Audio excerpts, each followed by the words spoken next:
Yo, yo, yo, what is going on, IK Familia? BN, it's your boy, Mr. Kingdom Builder. We are back again for another dope sauce, dopity Infinity Kingdom video. Today, we are going to be taking a look at a first glance for as many of the new features and content that is going to be getting added in the new 1.6 update. We're in the beta server right now, and there is so much to unpack. So I'm just not even going to worry about getting into a lot of our other stuff. I'm just going to say, man, if y'all enjoy the content and you keep coming back for more, like and subscribe. Make sure you turn that notification bell on so you can always get updates on when we have new content coming out. And here we go. First thing that we're going to look at is the Alliance technology interface has been updated, right? Quick preview. I feel like it's trying to tell me my zodiac sign, and it wants me to start looking into horoscopes, but I'm probably still going to stay away from it. Outside of this, there's no new text that have been updated or added into.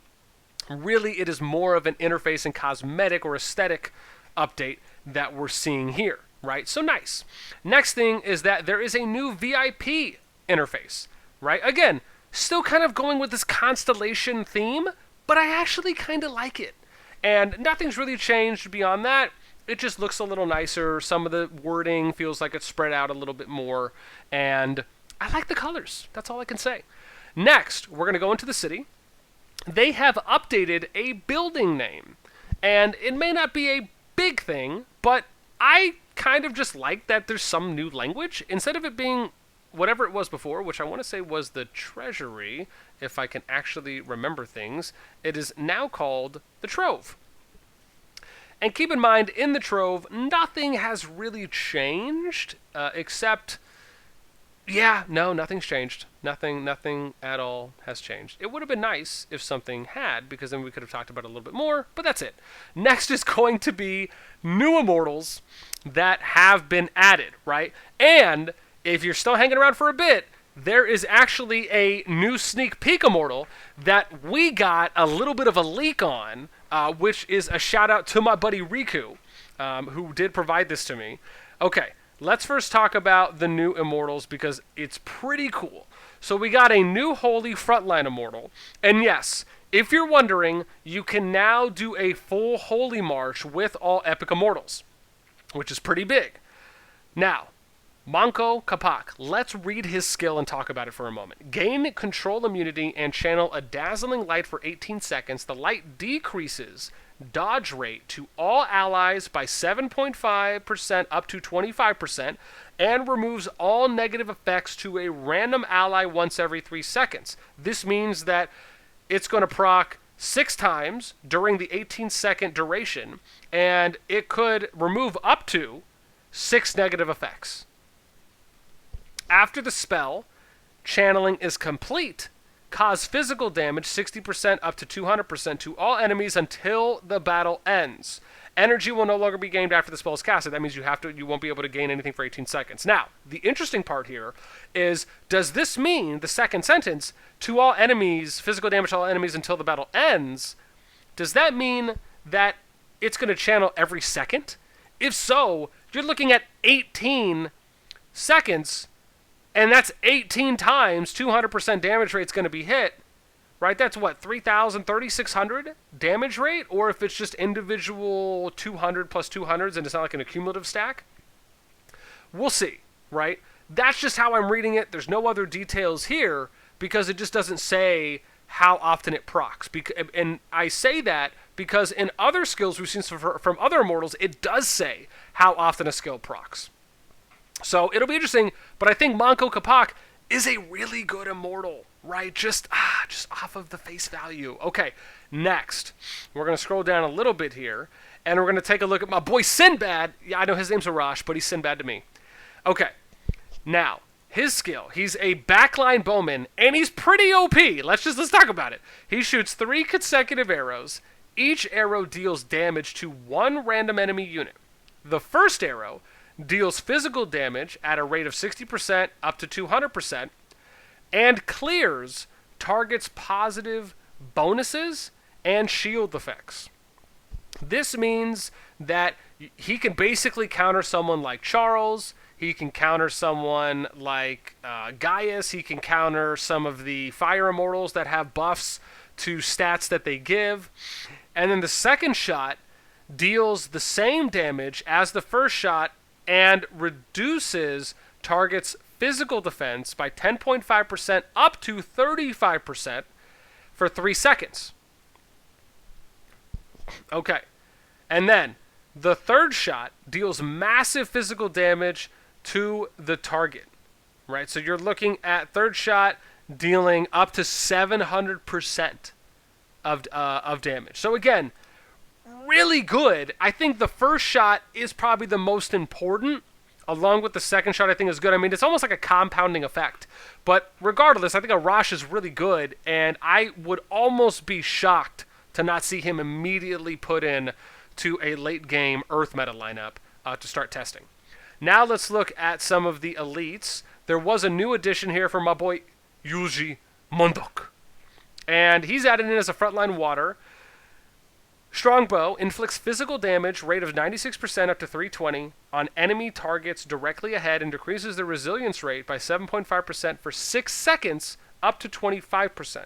So really, with Yuji, I feel like it's going to come down to, do you replace him with Brynhild or not in the elite category, right? He's 320% with a hard resilience debuff or decrease on an enemy. Brynhild is 220%, so 100% less damage rate, but she has a chance to stun, right? And yes, it only goes up to 35% for her chance to stun, but, we'll see on how you feel. I actually think there is a case to make for replacing Brynhild with Yuji, depending on how you want to test that out. And I'm sure it's going to come down to everyone's preference, but I can see her being swapped out and using either or instead of it being like a close call. Okay, now we're going to get to our sneak peek today, which is going to be for an immortal that we got a screenshot from that is an epic, and it is a wind immortal, and get ready. It is Atalanta, right? I will show you Atalanta because we can click on her, which, again, the only thing we really know at this point is the name. We don't really know what the skill is or anything. We don't know where she comes from. But if you go to the gallery, and this is exactly a great segue for what we're going to take a look at next, if you go over to Wind, you can see her riding the bull, but it says coming soon. Okay, now let's look at some of the new immortals that have the coming soon, and then we're going to talk about those. Okay. Some of the new ones, nothing here in water because Yuji just got released. Let's go to Earth. Earth. We got our boy Sinbad, and then we got this guy here, who he looks like someone, but I just can't place it.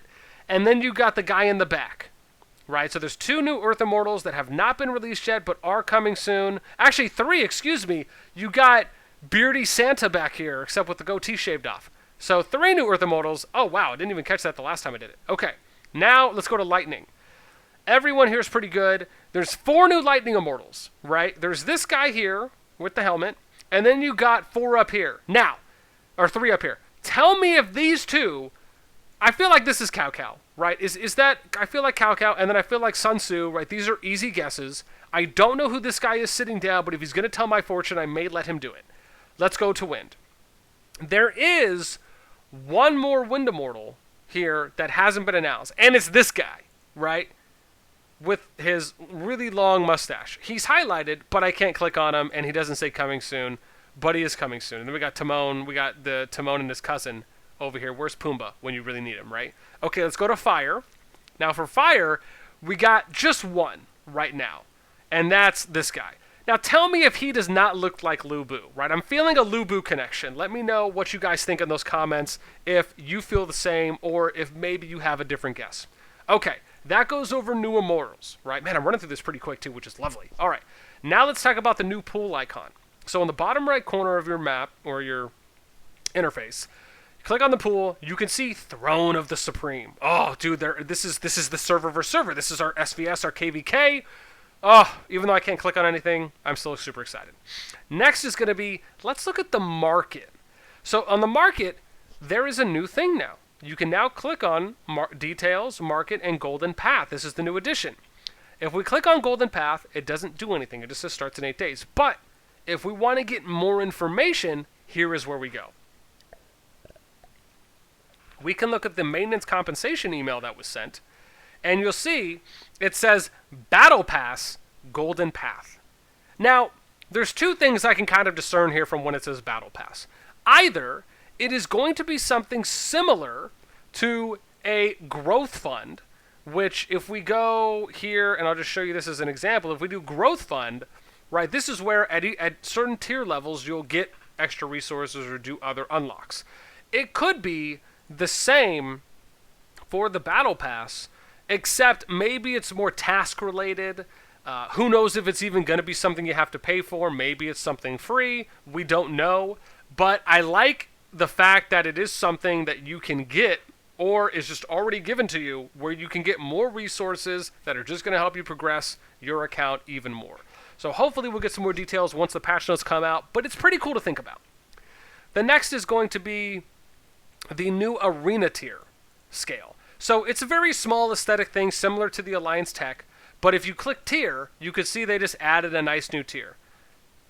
And, I mean, for the most part, that's pretty much it. It is nice because it does give you at least a better view on... And you know what? Never mind. Scratch this. I actually thought it was new, but it's not new. They actually already do this. Why is it that... I wonder if they added this or I've just never even noticed. I went back to my main and I was just looking because I thought to myself, man, is this thing really new? Ugh, it's not new. All right, moving on. Okay, the next actual new thing here, right? What they don't know is I added that on purpose. No, not really. I actually forgot. Okay, so here we go for the new, is we have a survival guide. This is pretty cool, is that you can actually now get information in-game on just what the game is about, how you do things, without having to kind of press and figure it out yourself. I absolutely love this, right? I can go in, and as an example, I can click here on resources. It'll tell me the different types of resources, right? It has kind of highlighted standout words that are able to be discerned a little bit easier. I can look at how to get resources, and it'll tell you how to do that. If I want, it'll tell me a little bit about my territory. It'll give me some information on my castle. If I want to go to troop buildings, or if I want to go to territorial foundations, it'll tell me about bonuses that I can do for attributes. It'll tell me how to use shields, right? If I want to go to development, it'll tell me how to make my troops stronger, right? What are all the ways that you can do that? What if I just want to figure out how to have better element compositions or fighting alongside other immortals? It tells me the weaknesses and the strengths. This is great. I love this. And what I will say is if you want to take this a step further, you could add in another section that says something like Kingdom or Server Management, right? I'll even write the book on it. But I think it would be great because I really feel that Infinity Kingdom has this amazing pioneering opportunity to do something that no other kingdom builder has ever done before, which is talk about what really goes into these games, right? Not just the war side or the upgrading and progression side of the game with my castle or leveling up my immortals or doing fights with other people, right? But really talk about what players are doing when they come into a new server or kingdom, which is also factoring in the development, the management of that server and what goes into it. Even if you just list common denominator things that are just basic foundation pieces that every server is always going to do, experience, and then maybe different situations that can occur, that would be the next thing I would love to see. And look, they're just taunting me with a little space down here for a new tab. Oh, God, I can't wait. Okay. Now we're going to look at the next big thing, which is the Gazebo, or as some may refer to it as, the bulletin board. So if you click on the Gazebo, you can see there's a details tab now. And then there's also an announcement tab. Now, I don't know if there's actually ever been a details tab in it before because, to be honest, I've just always clicked on it by default, and it just always took me to the bulletin. So if you go to announcement, that is now your standard bulletin that you're used to seeing when you click on it. In addition, now they have the daily talks, which is really cool. So this is a chance now, if you are someone who likes to write articles, you make good infographics, right? Shout out to our lovely lady Abuse Panda, even Halafa, others, right, that do kind of stat-based infographics. This is the place for you, in addition to people that do video content like myself and others. So you now have an opportunity to have this kind of in-game ability to look at content that's being posted, right? Here's an example. It says become a press officer. You can write, paint, which is a picture, or video produce content on here, and you can post it, and then it'll get put into different categories. Is it hot? Are a lot of people liking it? Is it a guide? You can see Sparta YouTube here has already put out a few things. You can look at new things that were added. This is great, right? As you could see, right, with me being a CC, I can publish content here as well. I haven't yet, but this is something that I think is great because it allows for you, every single player in the game will see this, or I should say they'll have access to it. So it is something that is nice, that for myself as a content creator, and I'm sure I speak for other content creators as well, depending on what type of content you put out, this is a great way to get more exposure. It's also a great way to deliver quality pieces of content to the community where they don't have to go searching in a million places or go somewhere outside of their phone, right? This is really like a mobile convenience for you as an everyday player. So big win here. I love it. The next thing, actually, what would be really cool is if they could do like live streaming events in game, or even like a notification for like live streaming events. That would be pretty cool. It's like a next level type of a thing. Okay, last thing we're going to look at is the maintenance compensation email, because there's just a few other pieces that we're going to touch on, and then we're going to talk about the last biggest thing. So if you've still been here waiting for us to wrap up, we're going to talk about the last thing, which is the battle reports and how they have the new interface and what the new details look like. So before we get there, let's finish talking about what we need to cover here, and we're just going to scroll down to optimizations. New languages are being added, Arabic and Korean, awesome. Melina's ambition, adjusting rewards and reducing difficulty. If it's going to make it easier for the everyday free-to-play, I'm always happy, and that obviously applies to everyone as well. Battle of Asteria, they're reducing the cost. I actually think this is a win for Battle of Asteria, if it's just going to be something that's easier, even if it's only on one side of how you're engaging in the event. Infernal Assault, optimizing difficulty and AP cost. I really hope, and I'm sure I speak for everyone that loves gold and bacon cheddar cheese as much as I do when it comes to the in-game currency, is that if they end up reducing the AP cost a little bit, I think that's a big win. Yes, at the end of the day, there are a lot of events, and you have to pick and choose what you want to use when it comes to your action points on certain events and what you hope to get out of those events, right? So you have to decide, right? There's always going to be a give and take. But if they do end up reducing AP cost or optimizing it a little bit more, because Infernal Assault is arguably probably the next biggest event, if not right up there with the end of COR, except everyone can get gold from this event. So you can argue this is the best event overall to really get gold from, which is the number one, right, most finite resource. Lastly, they are adding in a point shop to the VIP system. This is pretty cool. If this is going to be something that's accessible to every player, this is a big win, and I love it. Battle reports. The last thing we're going to touch on, and I'm going to show you some of the new battle reports as well. So let me show you first off what the old battle report system looked like, just so I can give you an example to kind of show you the old and the new. So if we look at the old, you can see here, if I click on details, I can replay, I can click stats. This is all I see on stats. I can do it for me, and I can switch it to the enemy, but it doesn't even show me my dragon, just the 4 immortals, okay? Now, let's go and look at how the new system looks like. If I click on details, and it looks the same regardless if you're attacking a gnome or if you're attacking a city, only difference is that it might factor in garrison, and we'll show you a report for that too. But if I look at this and I click stats, now it looks pretty. Yes, I did say that correctly. So, you can look at damage, healing, damage taken, and then any control or CC effects that have been used. And the cool thing is that if I look at damage, it tells me how many attacks I did, the total damage of attacks, the percentage of those attacks that landed for the distribution, and then if you look at the accuracy information, it says normal attacks, the average damage, and this is a per hit basis. I did 5 attacks per hit, average at 35.78 and 100%. It even says crit and dodge. Now, I'll show you some crit examples here from Tomoe Goizen. It says 52, right, total damage I did is 219, 214. 5 attacks, all of them landed, and the crit, I did a lot more damage, right? I did almost 100,000 crit, which is almost about the amount that I did for my 3 normal attacks, right, out of the 5. So really cool. Then it'll also show me stats for the dragon, which is dope. Now let's look at the other side of it, right? For damage taken.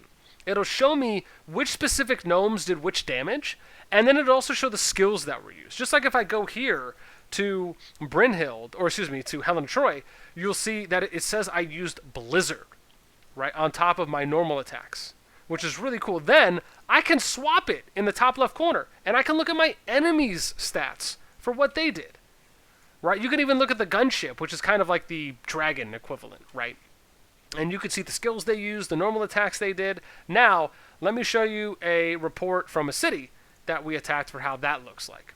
So again, you can see everything here. When I go back, it just shows the damage taken, right, for the wall. And then you would have seen like the standard report that you would have seen for another, which was, you know, any of the Immortals that were in there for the defending garrison march. But still, a big win. I think this detailed battle report is something that the community's been asking for a while, along with a few other pieces of information, other pieces of new addition. And this may not even be everything. Keep that in mind. This is really just a first glance look at the 1.6 update in the beta server, right? We're going to have to wait for the official patch notes to come out to see everything. But I can tell you, this has to be the biggest and best update, jam-packed with new features and content that we've had so far, with the number one being SvS, and the others being fantastic new additions as well. That is it for me. As always, let me know what you guys think in the comments down below. Do you love the new additions? How do you feel about the new Immortals? How do you feel about the possibility of that gold battle pass there for the golden path, or anything else? The new battle reports, do you like the new stat feature? Do you not like the new graphs and the additional information that we're now getting from battle reports? Let me know anything and everything you guys are thinking in those comments down below. That is it for me. We are done with another fully jam-packed 1.6 or new update review, at least for our first glance look. We're out. Until next time, catch you guys later.